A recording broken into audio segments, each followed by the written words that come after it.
Hello and welcome to me introducing you to a delayed review of round 9 of the GTR2 GT Championship at Nürburgring. First off, well, the BMWs are doing quite well. I think it's safe to say that. And apart from that, we have a black screen because things got messed up, and it was either this or pretty much not being able to see the results at all. It's all got to do with the Windows 10 conversion, and well, suddenly Movie Maker didn't want to do things the way I wanted to do it. That's also why I have not bothered going beyond Movie Maker for the editing of this video. But we're off at the Nürburgring, the Grand Prix circuit, because that's what it's going to be this time around. And yeah, well, there is going to be a bit of jumpiness going on here because, well, again, things happened, and GTR2 for some reason doesn't want to run on anything other than the integrated graphics thingy, and it's not nearly as good as what it could do on the other graphics processor, and but we have to deal with it because I really did not bother going back to change the settings to make it all look that 1% less jumpy, and it's just the way it's going to have to be this time around. I will see if it can be better for next round, which is the next to penultimate, if you might say so. Round 10 Brazil, but that is still about 3 days away by now. So we're gonna have to deal with this, and you may also have noticed by now that we actually have rain. For the first time in this season, the rain has actually started working like I wanted it to, and well, it did play a little bit of a part because I have a feeling that the BMWs might be extremely good in rain. As we see here on lap 5, that's more just going on the inside for the sake of argument with nothing. You might as well have been standing still at the side of the road. Would not have made a single difference. That is my theory. So maybe we should try to keep off the rain, but nah. We'll see. We'll let the rain play out how it wants to. Just because we can, and then we're on lap 6. And this is sort of just well, there was things going on in the background as well. This is basically the reverse of what we just saw with Forcing this time against Loza. Not quite as successful though, as Loza then gets the inside of the next corner, and according to under 5 from Ahmed, manages to hold him off for now. And well, that's pretty much all there really is to say about it. There was some battles going on in the back of the pack, but really interesting stuff as usual happened up ahead.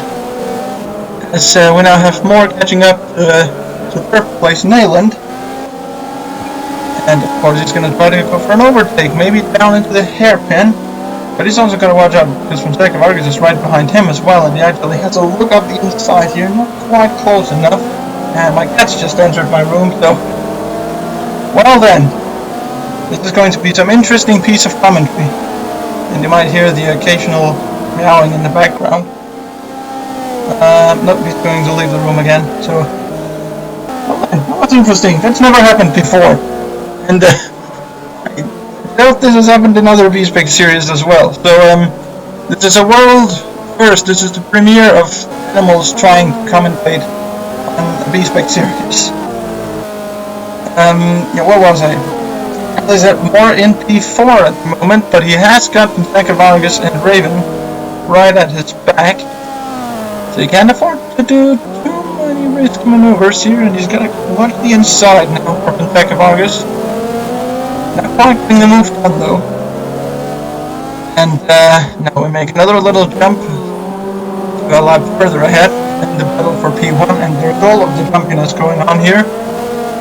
I think it's just the game is not used to seeing Costa's car this high up, and neither Fan actually. Fan got off to a really good start of the race, starting in P2, and just immediately jumped into the lead. The Ferrari is, I think it's good in the low speed accelerations, at least compared to the BMW, that is, because the Porsche will blow everything away. And Costa as well has been doing very good recently, and I don't know what he's done to his AI to make that happen, but That is not natural. It is not natural to see Costa up that high. He should be running like P29 by now. Anyway, the battle for third between the two BMWs. Moore tries to go on the inside, but it's been on the outside for the next corner. And that's going to put him on the outside for the next one as well. So if he can keep it around the outside, which he can, as you'll see here, he could have gone for the inside, but not, it was just too far around. And it's not really worked according to plan. Yeah, there's not really much more to say about that. It was a good attempt though, and credit for that. But yeah, not quite close enough. He's not giving up though. He is still on the bag, and I mean we are talking about a podium position here. Remember, this is the driver who won 2 rounds ago. He might be looking for another podium finish. He's going for a move up the end. No, not quite close enough. But he is making Neyland certain that he is right there, and if any mistake Neyland makes means he's losing the podium. And there goes my cat again. I don't know if you can hear that, but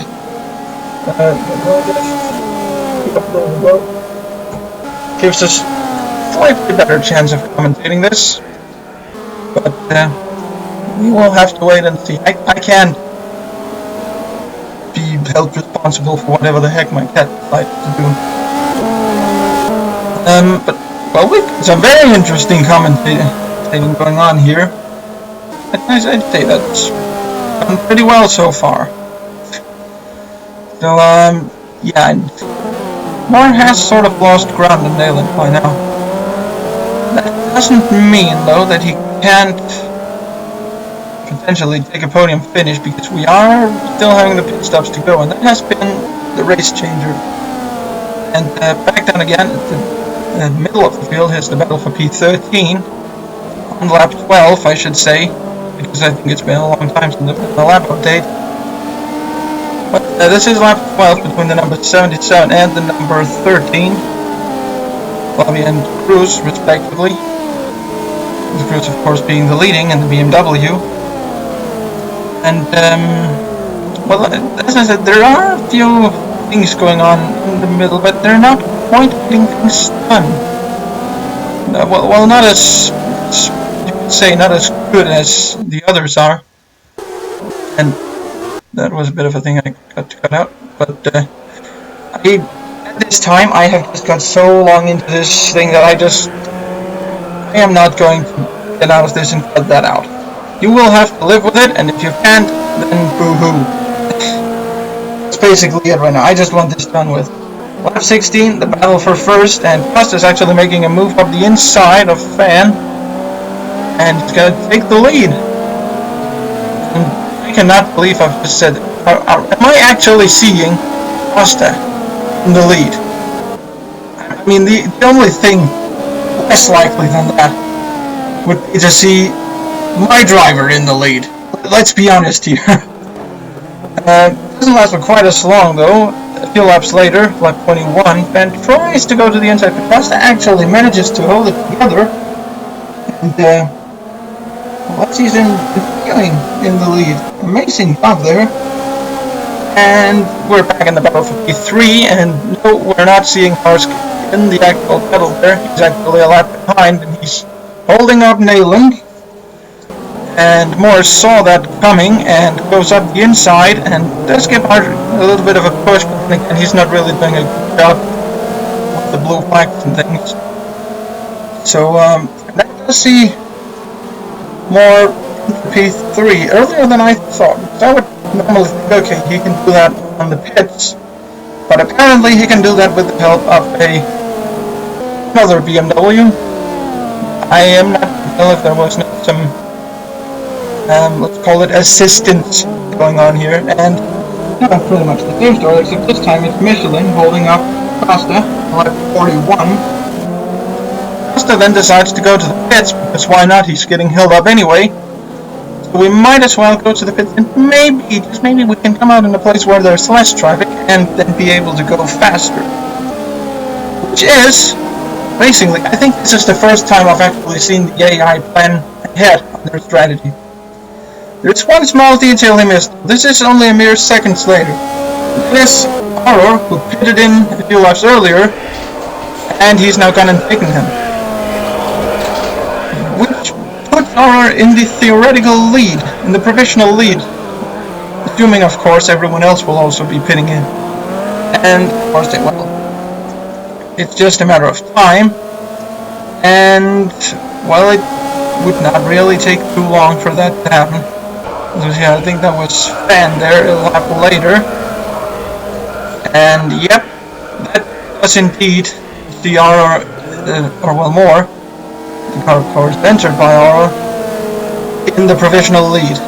And just here, the battle for the secondary positions, Ahmed as well pitted in at a slightly different time, and Costa just manages to keep that hit. Gets a big slide in mid-corner though, but he manages to get ahead of the Porsche, but none of that would matter to Moore as he takes the checkered flag and his second win of the season.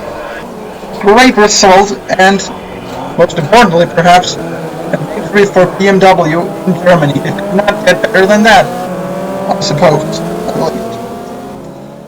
And that moves us on here, confirmation of the result as per the usual.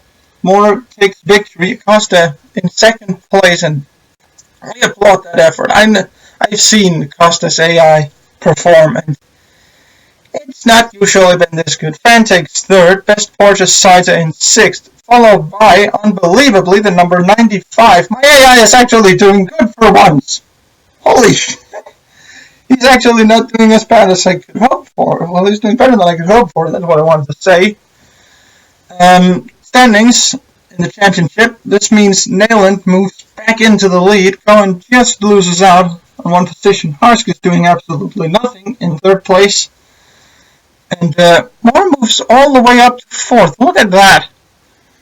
And other high gainers as well, Sizer and Herrera. And Blauman's just dropped all the way to the back of the top 10. So that is how it looks before we enter round 10 in Brazil. That will be for next time.